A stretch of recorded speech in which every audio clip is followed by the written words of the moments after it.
Alright, people, midweek report time. So, lot to talk about, preview fights this weekend, fights cancelled, stuff like that.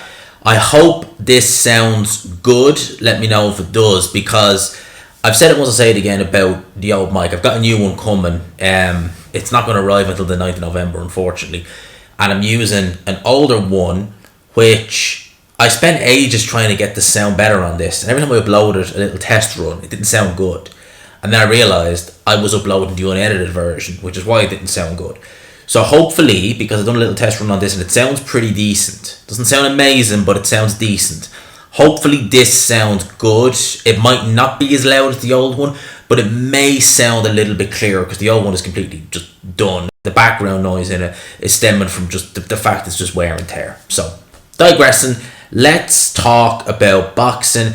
Let's talk about some of the news that's come out over the last couple of days, specifically with regards to boxing in America. The reason why I say boxing in America is because Showtime have now announced that Showtime Sport, including boxing, will be shutting down at the end of the year. Steven Espinoza is reportedly being laid off. No great loss there, but it does leave a hole in the US market. Now, Al Heyman and BBC are reportedly exploring potential broadcasting deals with Amazon Prime and The Zone. So Amazon Prime and The Zone both are streaming platforms, and to be honest with you, I think that is the way boxing is going. There's a few rumours that ESPN may follow suit, and as I said, I think that streaming services are the way forward. I think that, yes, The Zone, obviously they started 2018 with boxing. They've been around before that, but it's been a tough grind for them. Obviously, it is that way. But I think in the long run, it's always a case of when you're looking at some of these things, you're going to take a hit early on. But in the long run, something like this, a streaming service, is the best option. I really do. And I think that, you look back very early into the days of kind of the streaming service and the online end. You forget that YouTube at one stage were trying to do boxing events and do pay-per-views. Do you remember they done Hughie Fury versus Joseph Parker was a YouTube pay-per-view, believe it or not. It was 6 years ago, and I think it was the only one of its kind. But they were the early days, and to be honest with you, I think that's the way it's going. Am I upset to see Showtime go? Yes, definitely, because I don't want to say I grew up on Showtime. I grew up watching Sky Sports, but Showtime was always my go-to, along with HBO, who were also gone. And that was a bit of a more of a, because HBO were, I always will say, HBO were the gold standard for what a boxing show and team should be like. That was the gold standard. So when that went, and I just find it strange that HBO done something that was so simple that no other broadcaster does, which is have an actual former judge scored around. Someone who, Harold Letterman, RIP, he had his style that he liked, so he would always kind of, he would score through his eyes. He had a style, we all do that, but he was a lot more impartial, and he had a better understanding, and he was a lot less biased than some of the scorers you see now. If you go and you watch a DAZN card, right, and Tony Bellew is scoring, and he knows one of the fighters, you really think you're going to get an impartial scorecard. I mean, I'm going to talk about Joshua Buatsi later on in this video, but remember his fight against Craig Richards, how competitive that fight. It was a very competitive fight, it was a close competitive fight. I think he only gave Richards one round. So when, that's what when people see, a scorecard of, how a fight's going, and they want to know, like, how they're viewing at ringside, maybe jump into the mind of a judge. When you have someone who's going to be biased, and not just Bellew, you see it, on, TNT, you see it on Sky Sports. Matthew Macklin is a terrible scorer. I mean, Matthew Macklin, whenever he gives scorecards, very, very seldom, unless it's a complete drubbing, you will see Matthew Macklin give a particularly good scorecard. It's very rare you see, because a lot of the times, Carl Froch is another one example, his scorecards are 9 times out of 10 abysmal, because a lot of these don't really know what they're looking for in terms of how to score, the scoring criteria. Because you take a boxer, for example, someone who's been in there, they are not the best, because they're not the ones who are scoring. They're not the one. They just know what they like and they know what they're doing. Whereas you take someone like Howard Letterman, whose job it is to score, you're going to get an accurate assessment of the fight. It's not always going to be accurate. There's certainly times I've looked at Letterman scorecards and been like, "What are you watching, Harold?" But there's other times I've been like, yep, spot on. So I think that a lot of the broadcasters nowadays are missing someone like that. Letterman was good because he only ever spoke. I talked to talk about Showtime, I'm talking about HBO. That's how I digress on these videos. But you know what I mean? He was good. He added to the team. And I think that the Zone, TNT, everyone really, even ESPN, they're missing out on something like that. They need to get a proper... Steve Weisfeld used to do it for HBO as well, if Howard Letterman wasn't there. Back on to what I was saying. Yeah, look, the Zone, that would mean that there is more broadcast... Sorry, there's more promotional outfits on the Zone. It might make some fights easier, because they're all under one roof. You've got Golden Boy, you've got Matchroom, and then you'll also have PBC, who are not... Al Heyman is not officially their promoter, but, he's the guy who gets the stuff done.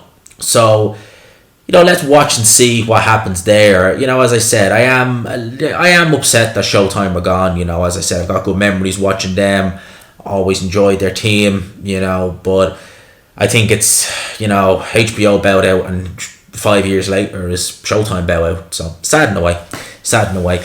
Joshua Buatsi, Dan Aziz. Now, spoke about this in the video yesterday, was announced yesterday. The fight's been postponed, so it's not officially... Well, it is. It's not happening this weekend, but it's been postponed. Ben Shalom in a statement confirmed that the show will go ahead. They've just moved it to the York Hall. York Hall is not the O2, but it's a great little arena. It's a great small little arena, and it's got a very, very good fight in Isaac Chamberlain versus Michael Lawler. I think it's how you say his name. I think that's a very, very good fight. I'm favouring Chamberlain to win the fight, personally. I rate Isaac Chamberlain quite highly. I know, as I said, he's lost twice, but he's always been competitive. Against Lawrence Okoli, he never really had a chance to get competitive in that fight because Okoli really shut him down with the holding. But for the most part, Chamberlain is a talented fighter. He is. I like Isaac Chamberlain a lot, and I think he'll get the job done. I really do. I think that there's more... I think Chamberlain has levels that he's yet to tap into. And, Isaac Chamberlain, there's things you could criticise him for. He was with Eddie Hearn. He left Eddie Hearn and went to Mick Hennessy. I could understand him leaving Eddie Hearn and going to Frank Warren. I could understand that. But Mick Hennessy, of all people, he is really... I just don't get that. It's a bit like when Lerone Richards left Eddie Hearn. I mean, what's he done since then? That's nearly 2 years ago now he's left them. And, some people could say, you're bigging up Eddie Hearn too much. It's not even that bigging Eddie Hearn up. It's that, you're with a promoter who is putting you who have the, about the personality of, God knows what, you've no charisma. Your style is not fan-friendly, and he's putting you high on cards. You leave that, you go to another promoter, like a Frank Warren. You're not with Frank Warren. He might have done something, but you went to Boxer, and you've gone nowhere since then. So why did you leave? Why didn't you just stay put where you were? It reminds me as well of another example of Lee Selby back in the day. Lee Selby was someone who could never sell out an arena in his hometown, and yet he thought that Al Heyman was going to make him a star in America. He didn't. And, he made some money, I'll give him that, but he didn't do anything else, other than, you could say that's all he wanted was to make money. Yeah, true that, but he only made like 1 or 2 big paydays, and then he was back, fighting on Chris Eubank undercards on ITV. That's what he did. So, that's something there that we can, say Isaac Chamberlain, made some questionable decisions, but he's headlining this show. And I got to big up Ben Shalom for going ahead with the show, to be honest with you, because a lot of promoters would have pulled that card. A lot of them, and I genuinely, hand on my heart, thought he would. So I have to big up Ben Shalom for that. I'm glad that we have something to watch this coming Saturday. Obviously, it is going up against Jack Catterall. The main event, Dan Aziz, Joshua Buatsi, which he said he hopes that it will be rescheduled for after Christmas. I hope myself that it is. It's not quite the, fight that Dan Aziz Buatsi would have been, but nevertheless, it is still good to have. In terms of the Matchroom show, Catterall versus Linares, I'm not intrigued about that fight at all. Like, Jorge Linares has 8 losses, for God's sakes, and Jack Catterall, again, I'm sounding real negative in this video, but Jack Catterall, he's got 1 loss. It's to Josh Taylor. He should never have lost that fight. He shouldn't have. He won it. He just didn't get the decision. He should have been undisputed champion, okay? But at the end of the day, that's been nearly 2 years. You have to move on from that. You have to go and say, right, it happened. It's crap. I didn't even get my rematch, but let's go. Let's forget about all that, and let's go and do something in the division. When his manager, Sam Jones, his whole selling point for Catterall now was, we got robbed against Taylor. It's like, mate, the world's moved on. Seriously, you got to come up with something new. The world has moved on. fight Linares, and then start targeting some of the champions. Subriel Matias has a title defense coming up. If he gets through that, I'd like to see. I think Jack Catterall, no offense, no disrespect to him, would get battered from pillar to post against Subriel Matias. But you got to start calling out some of the champions. The Josh Taylor, it's been and gone, right? In terms of the undercard, you've Reese Bellotte versus Abak Faz. That's how you say that name. Peter McGrail is on there as well. It's actually not a bad little card, to be honest with you. It's like a glorified, apart from the main event, it's kind of like a glorified next gen show. Campbell Hatton against the guy called Jamie Sampson. Never seen this guy fight before.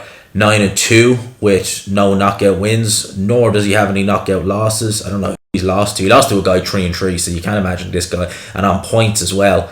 I always say losing to someone on points, especially a journeyman, when you're coming up is really bad.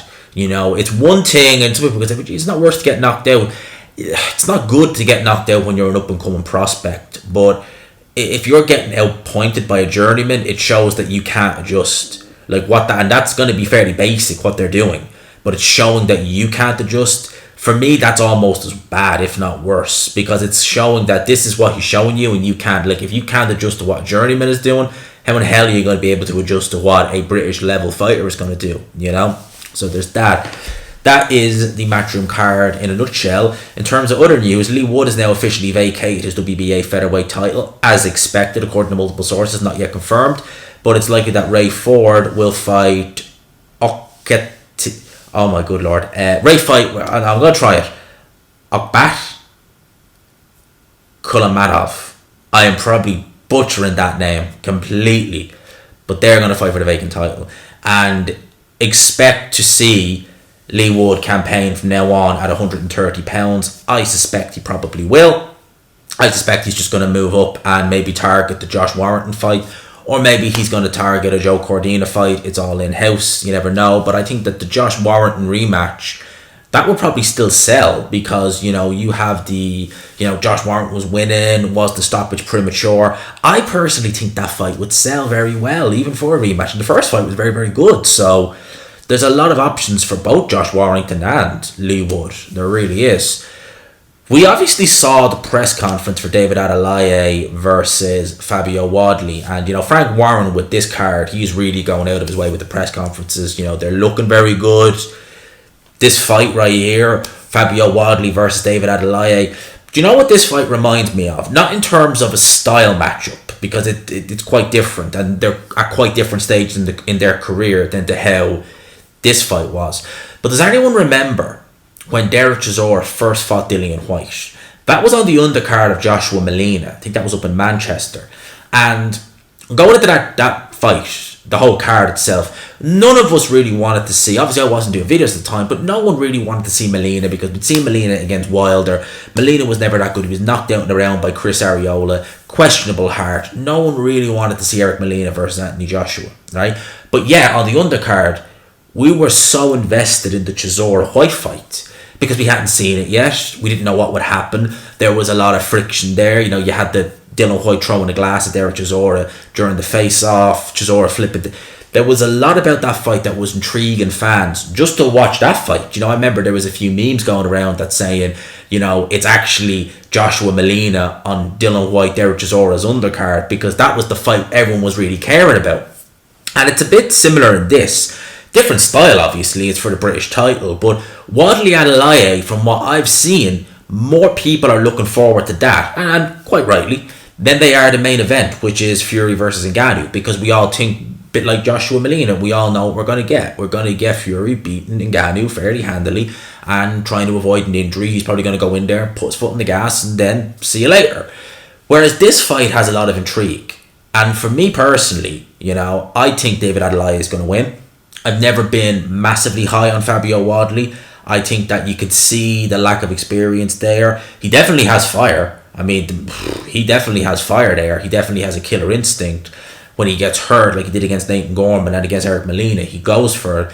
But that will come back to bite you at some stage. And I think the lack of experience, Adelaide doesn't have a crazy amount of experience, but I think he's just better overall than Fabio Wadley, truth be told, And I don't really think Adelaide's ceiling is massive, truth be told. but I think it's higher than Fabio Wadley. So I will be making Adeleye a favourite. There's been a lot of, things happening in the run up to this fight. Obviously the first press conference that they had, we saw what happened there. And, I wonder, I'm not sure if this co-main, I would imagine it probably would be for the British title as well.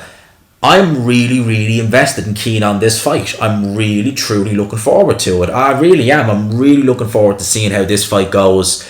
And when you get two guys like this who are young, inexperienced, early in their pro careers, and especially because they're on such a big stage like this, they're going to be keen to make an impression. They're going to be keen to show the fans what they can do, show the world really, because the world will be watching. It's not like a TNT show, which is going to happen in the York Hall or the Copper Box, which is going to really have a hardcore demographic looking at it. This is going to have God knows how many people watching it from around the world. And they're really going to want to put on a show. And I think that they'll be nervous. Normally when something like that happens, you get fireworks. And I really do think that there's a lot of Neil there between them. I can see this fight being absolutely insane. And that's what we want to see. We really do. Frank Warren, just to mention Queensberry, has revealed that they will appeal the WBC's dismissal over the Alexander Usyk Daniel Dubois low blow controversy. He says, we'll bash on with it and we'll keep trying to do the right thing by our man. As I said, Frank Warren keeping face. Obviously, that to me is the main thing that Warren is trying to do there.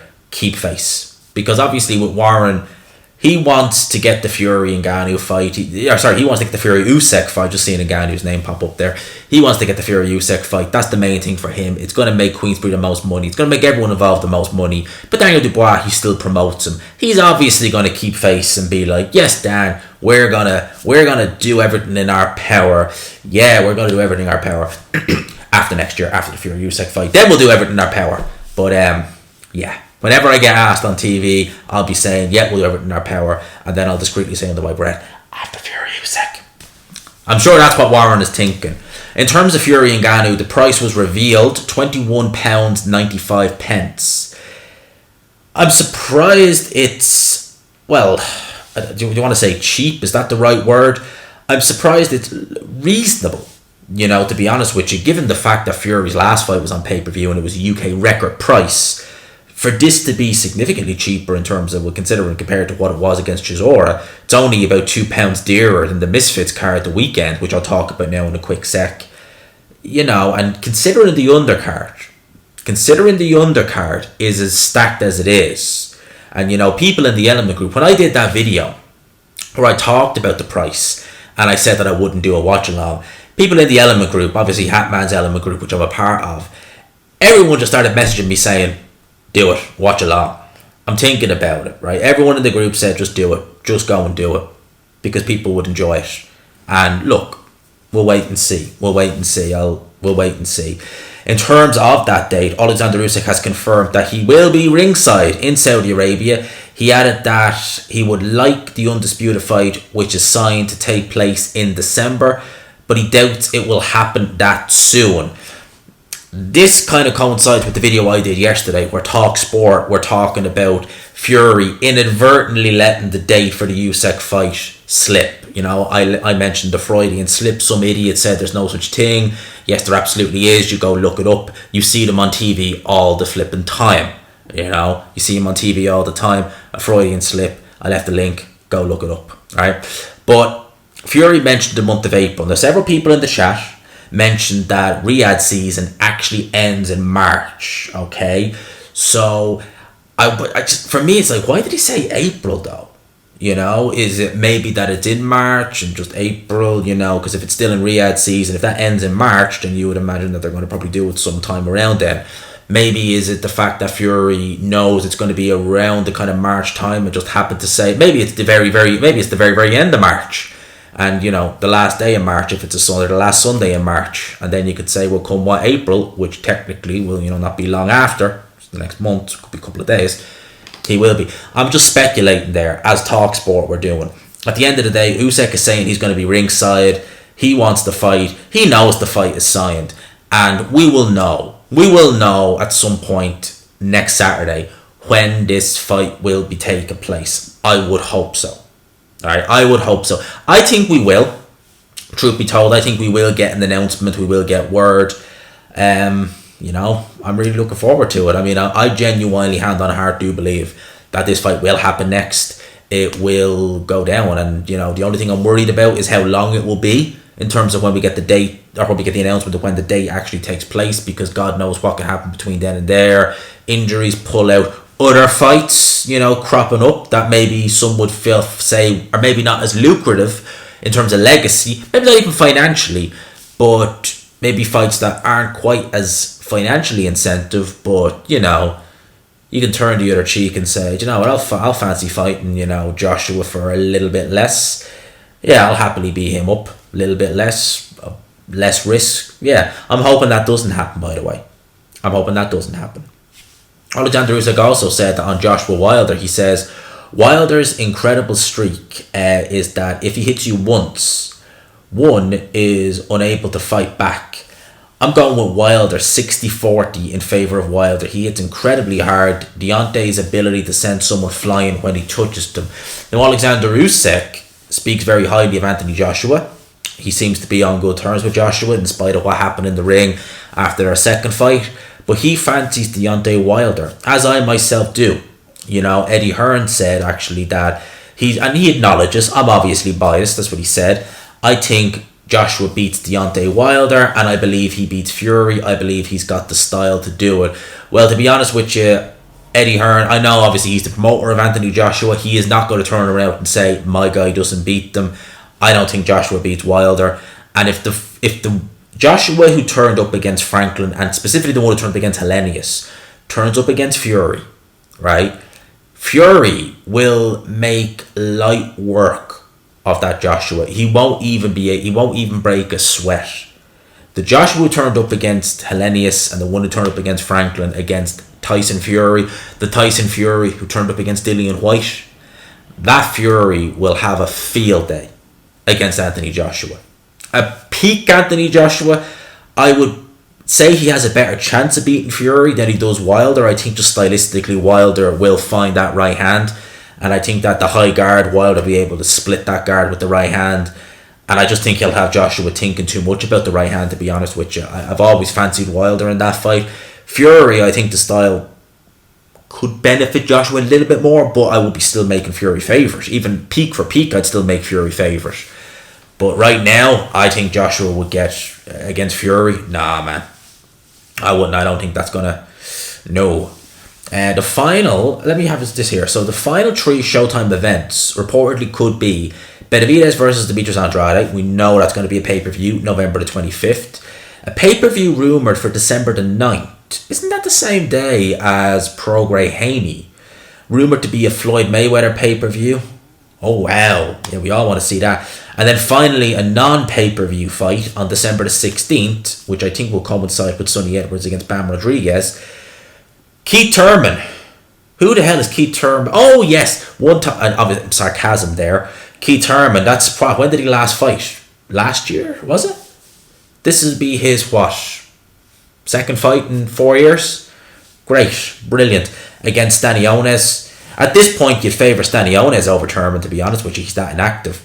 Danny Garcia versus Erislandy Lara is also said to be possible for December the 9th. So they're bringing out, someone commented saying the end of an era. And you know what, right?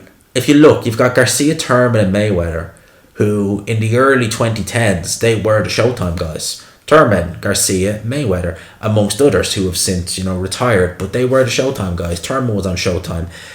Garcia was on Showtime, as was Floyd Mayweather. So I guess it kind of is end of an era if you look at it in that regard.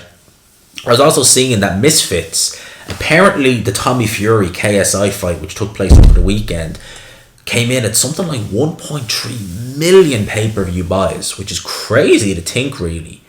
1.3 million pay-per-view buys for that Misfits show. And, there's a market for it. Whether people like it or not, there is a market for it. I watched it. Did I enjoy the fights? Some I enjoyed more than others. Yes, didn't pay for it, but some I enjoyed more than others. Did I enjoy the sheer theatricality of it? Yeah, I have to say I did.